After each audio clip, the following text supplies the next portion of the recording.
빌립보서 2장 1절에서 4절 말씀입니다.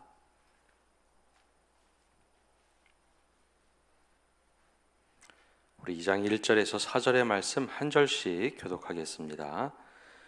그러므로 그리스도 안에 무슨 권면이나 사랑의 무슨 위로나 성령의 무슨 교제나 긍휼이나 자비가 있거든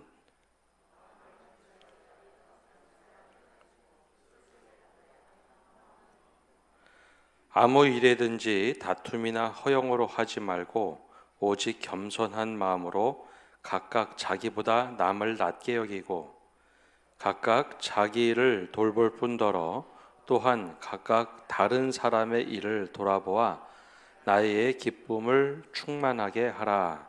아멘. 우리 여전들을 위해서 늘 기도해 주시기 바랍니다. 우리 앞뒤좌우로 잠깐 인사 나누겠습니다. 추위를 뚫고 잘 오셨습니다. 갑자기 추워져서 아침에 보니까 영하 5도까지 떨어졌는데요. 추위를 뚫고 오신 여러분들 축복합니다.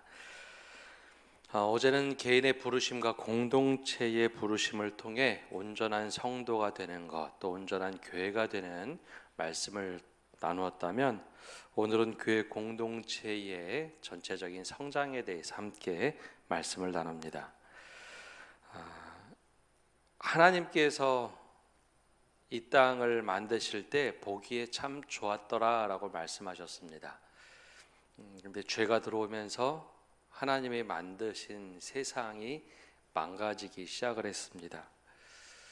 처음에 에덴 동산을 주시고 우리에게 마음껏 누리며 살라라고 말씀하셨는데 그곳에서 쫓겨나게 되었죠. 하나님께서 이 땅을 이스라엘을 통해서 구원하고자 하셨는데 이스라엘도 하나님의 백성으로서 주님의 마음에 아주 흡족하게 살지는 못했습니다. 그래서 하나님께서 택하신 방법은 예수 그리스도를 이 땅에 보내주시는 일이었습니다.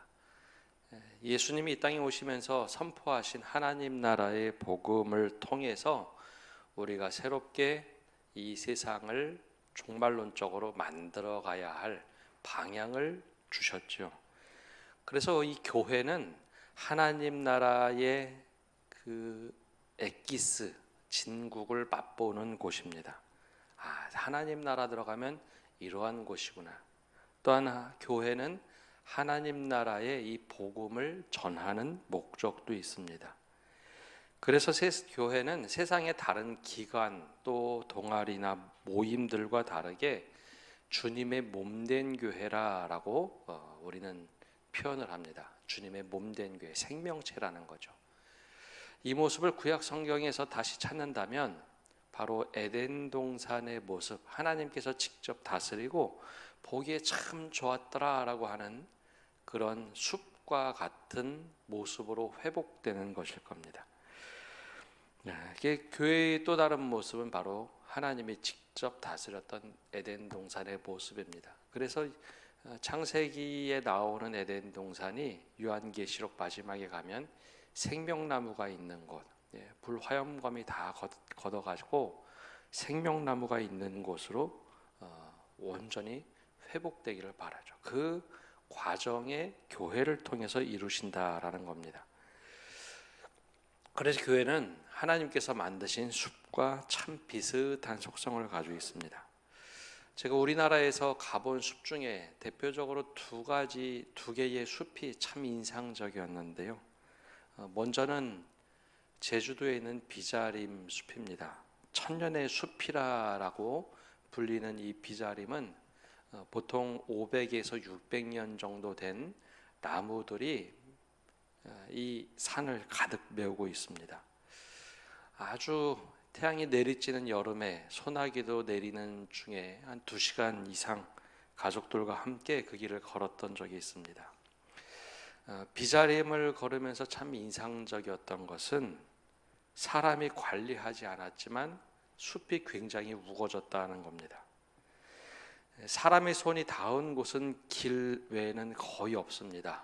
길만 큰 길을 낸 것도 있고 그곳에 가기 위해서 도로를 낸 것, 그 외에는 오솔길이 참 많이 나 있는데 이 오솔길은 사람이 길을 냈다라기보다는 그냥 사람이 걷는데 하나하나 이렇게 풀숲을 헤쳐놓은 그런 오솔길입니다. 나머지는 자연 그대로입니다. 근데 이 자연 그대로의 숲이 굉장히 우거져서 한여름에 가도 거기에는 시원한 바람이 불고 나무가 만들어낸 그늘들이 참 많았습니다. 큰 아름드리 나무가 듬성듬성 곳곳에 햇빛을 막아주는 반면에 그 옆에는 작은 나무들이 새롭게 그 자리를 메워가기 시작합니다. 바닥에는 수많은 풀들이 그 바닥을 가득 메워 있고 곳곳에는 동물 소리도 들립니다. 고목부터 신생목까지 잘 자라는 숲. 그래서 자료를 좀 찾아봤습니다. 비자림이 도대체 어떤 곳인가? 이런 숲을 뭐라고 부르는가? 생태학자들은 이런 숲을 보고 건강한 숲이다라고 부릅니다. 다양한 나무가 존재하고 식물이 자라면서 자연스럽게 나무가 자라니까 그 숲에는 물이 많고 동물이 많이 모이고 곤충과 미생물이 서로 공존하면서 생태계의 장을 만든다는 것이죠. 그래서 이런 자연숲은 불이 나거나 혹은 태풍이 불어서 나무들이 뽑혀나가거나 기후가 맞지 않아서 병에 들거나 할 때 자연 복원력이 대단히 뛰어나다는 겁니다. 특히 산불이 나면 야 이거 다 타버릴 텐데, 근데 놀랍게도 이렇게 자연적인 다양한 식물들이 있는 숲은 금세 회복을 한다는 것이죠. 다양한 씨들이 뿌려져 있고 이 불이 탄다고 해서 모든 것을 다 태워버리는 것이 아니기에 이것들이 다시 자양분이 돼서 10년 정도 지나면 금세 회복한다라는 겁니다. 그래서 비자림 숲을 가보고 참 좋다라는 생각을 했습니다. 또 다르게 굉장히 인상 깊은 숲이 있었는데 울산에 있는 대왕암 공원 앞에 있는 소나무 숲입니다. 아마 가보신 분들 많을 텐데요. 그곳에 가면 길쭉한 소나무를 참 많이 심어 놓았습니다. 한여름에 가도 그 소나무가 이제 그늘을 다 만들어 주어서 여름에 가도 그 숲에 들어가 보면 또 거기도 시원한 바람이 붑니다. 해풍도 들어와서 바다 내음새도 참 좋습니다. 근데 그 숲을 걷다 보면 비자림과는 너무 동떨어진 전혀 다른 풍광이 눈에 들어옵니다. 분명히 숲은 숲인데 다른 나무들이나 풀이 별로 보이지 않습니다. 풀이 있다 하더라도 인공적으로 이렇게 심어놓은 풀들이 듬성듬성 꽃들이 자랄 뿐입니다.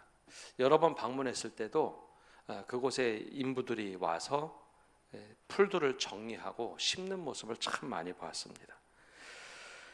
그래서 자료를 좀 찾아보니까 이 대왕암 숲은 약 100년 전에 약 15,000그루의 소나무 숲을 조성하기 위하여 의도적으로 심었다고 합니다. 방풍림이라고 부르죠. 바다에서 바람이 너무 많이 부니 이것을 좀 막기 위해서 인공적으로 심은 인공숲입니다. 일반적으로 사람이 만든 인공숲, 특별히 이제 소나무 숲은 단일 수종인 소나무를 한꺼번에 심었기 때문에 똑같은 영양분을 먹고 똑같은 수분을 필요로 하기에 다른 식물들이 자라기가 참 어렵다고 합니다. 특별히 이제 소나무 숲을 만들 때 그러면 작은 소나무들이 그 뒤를 이어서 자라면 참 좋겠는데 똑같은 영양분을 먹고 똑같은 물을 흡수하기 때문에 소나무에서 씨앗이 떨어져서 신생나무들이 막 자라면 좋겠지만 그럴 수 없다는 거죠. 이미 기성 소나무들끼리 어우러져서 그 자양분이나 물을 다 흡수하는 경쟁 체제이기 때문에 다른 신생 소나무가 자라지 못한다고 합니다.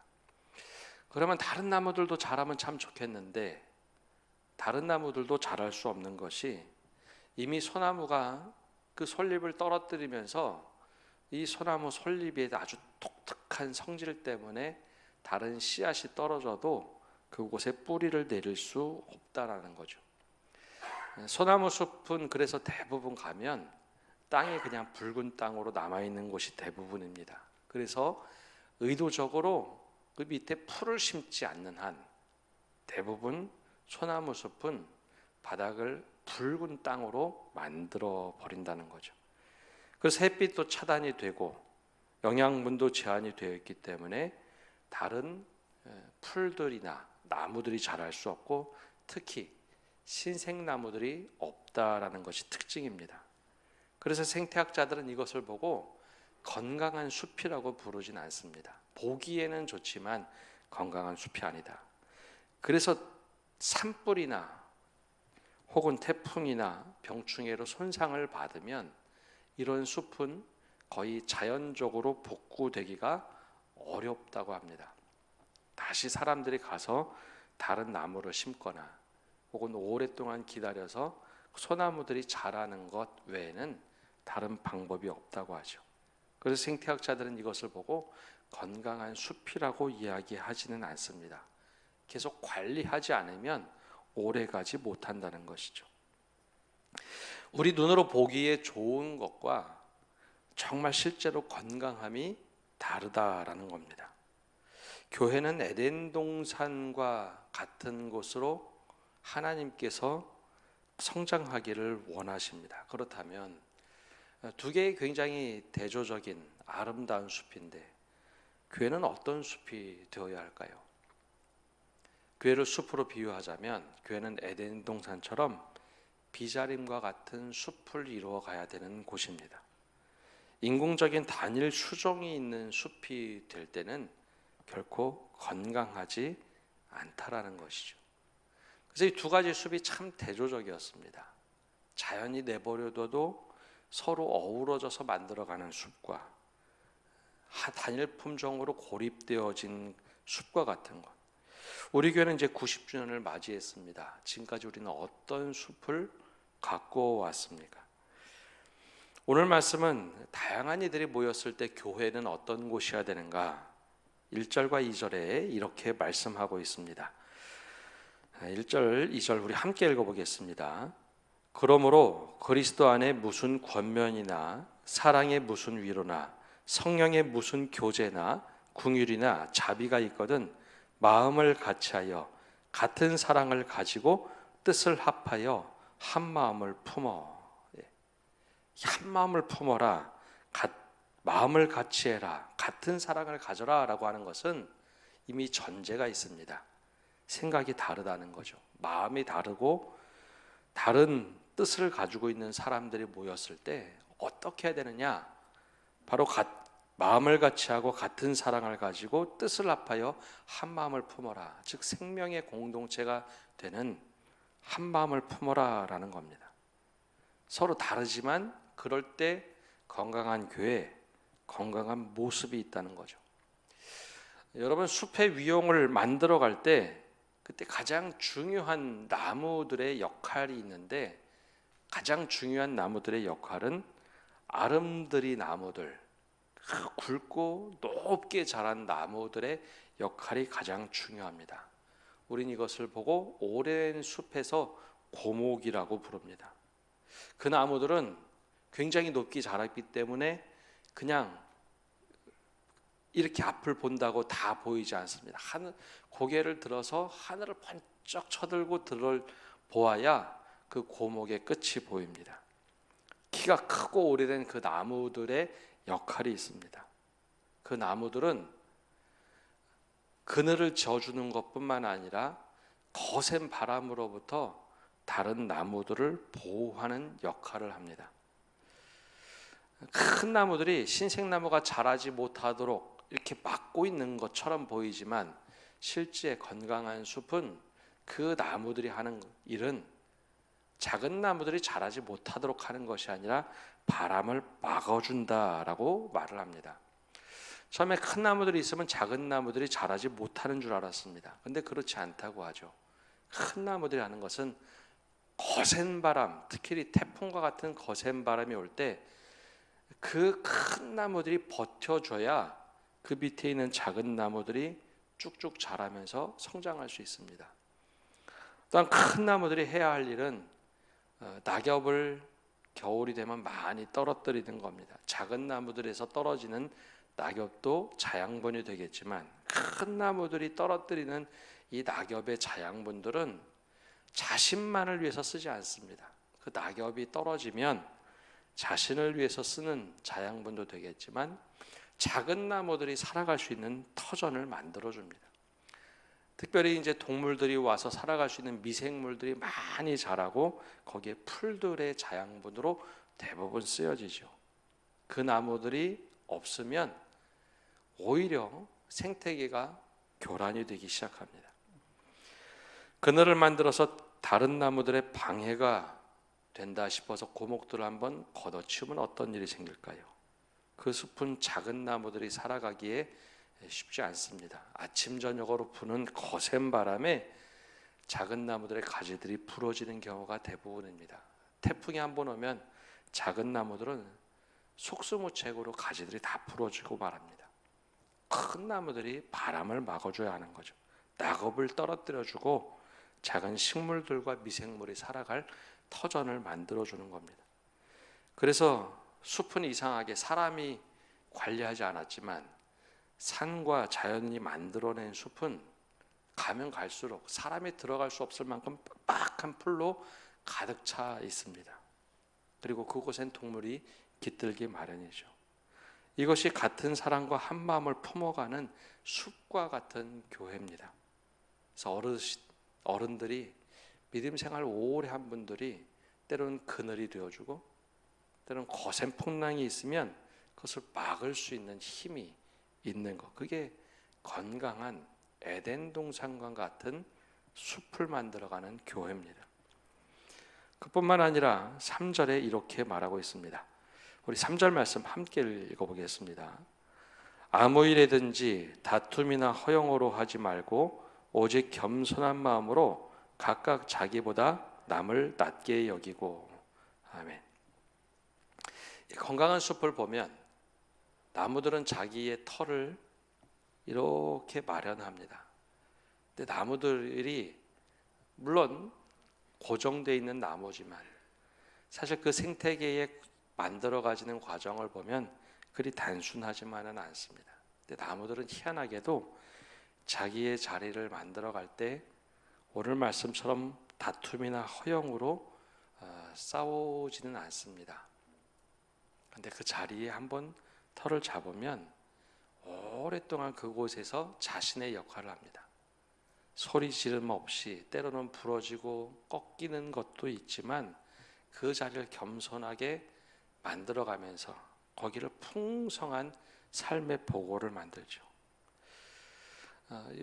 아마 이제 등산 많이 하시거나 숲에 많이 가시는 분은 보겠지만 여러분 큰 고목이 쓰러져 있는 고목들 아마 여러 번 보셨을 겁니다. 큰 고목이 쓰러지면 숲이 망가지던가요? 숲이 망가지지 않습니다.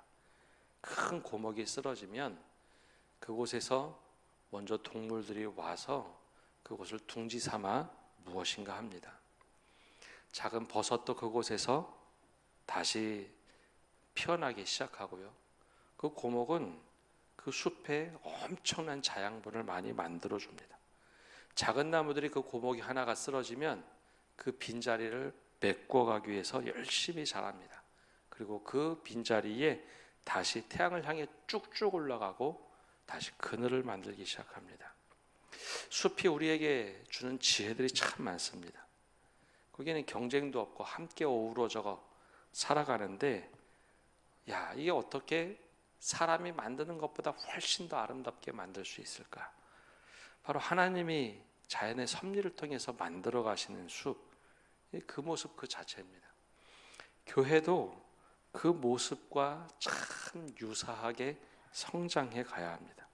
그래서 아무 일이든지 다툼이나 허용으로 하지 말고 오직 겸손한 마음으로 각각 자기보다 남을 낮게 여기고, 숲에 이루어지는 일들을 보면 큰 나무가 떨궈내는 수많은 자양분들, 그게 위용을 드러내긴 하지만 그 자리에서 굉장한 영향력을 끼치는 것 같지만 결국은 큰 나무들이 하는 것은 겸손함 아닐까 생각이 됩니다.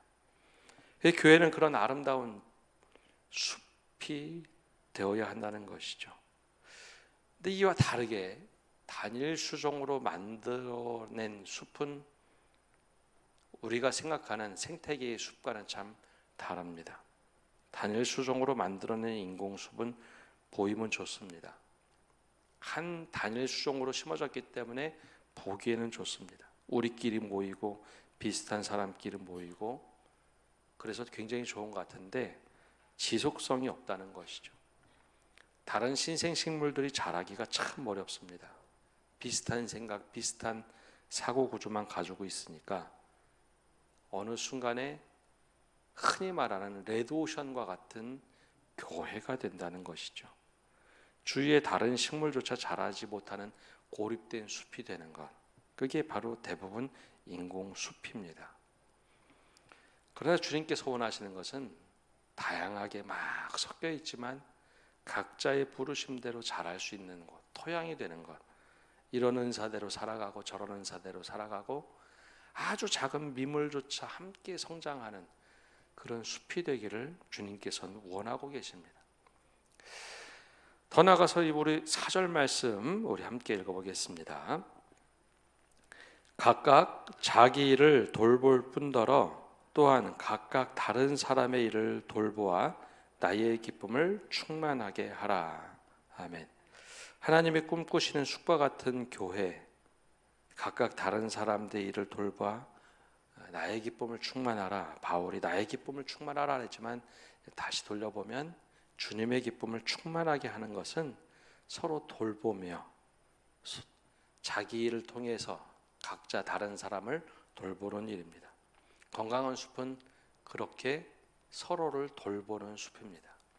무엇인가 쓰러지면 미생물들이 다시 그걸 썩게 하고 자양분을 만들게 하고 모두가 함께 자기의 생명력을 움트는 것, 그리고 부르심대로 다 살아갈 수 있는 교회.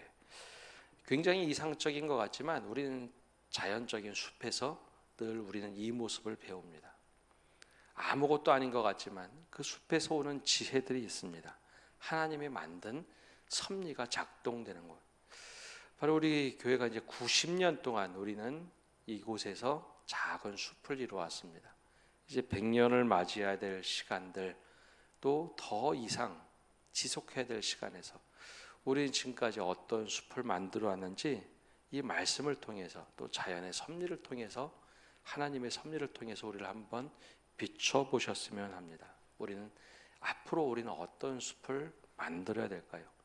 빈 공간에, 그리고 똑같은 관심사가 아닌 서로 각자 다른 관심사 속에서 어떻게 아름답게 나를 돌볼 뿐더러 다른 사람의 일을 돌보고 또 우리 기쁨을 충만하게 만들어가는, 또 주님의 기쁨을 충만하게 만들어가는 이 숲과 같은, 에덴 동산과 같은 교회. 이제 앞으로 우리가 어떻게 일궈야 될까요? 주님이 우리를 보면서 야, 참 좋다, 참 좋다, 모두가 살아있어서 참 좋다. 이 숲을 만들어갈 때 각자의 부르심, 그리고 그 역할 속에서 서로 겸손하게 서로를 올려 세워주는 교회, 바로 그 교회가 되기를 간절히 소망하며 기대합니다. 우리 함께 기도하겠습니다. 하나님,